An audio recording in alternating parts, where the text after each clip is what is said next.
நேயர்களுக்கு வணக்கம்.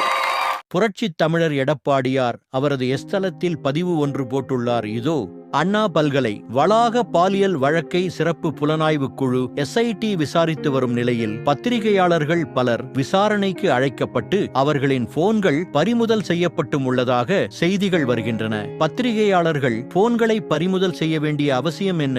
FIR league ஆனது முழுக்க அரசின் தவறு. அதனை பத்திரிகையாளர்கள் பக்கம் திசை திருப்ப முயல்வது கண்டிக்கத்தக்கது. உயர்நீதிமன்றத்தால் நியமிக்கப்பட்டாலும் தமிழ்நாடு அரசு அதிகாரிகள் என்பதால் ஸ்டாலின் மாடல் அரசு இவ்வழக்கில் ஏதேனும் அழுத்தம் தருகிறதோ என சந்தேகம் எழுகிறது. யார் அந்த சார் என்ற கேள்விக்கு பதில் கிடைக்கும் வகையில் பாதிக்கப்பட்ட பெண்ணிற்கு நீதி கிடைக்க வேண்டும் என்றால் மாநில அரசின் தலையீடற்ற முறையான CBI விசாரணையே நீதியை வெளிக்கொணரும். யார் அந்த சார் என்று கண்டறிய இந்த வழக்கை உடனடியாக CBIக்கு மாற்ற வேண்டும் என வலியுறுத்துகிறேன். எடப்பாடியார் அவர்கள் எஸ்தளத்தில் பதிவிட்டுள்ளார்.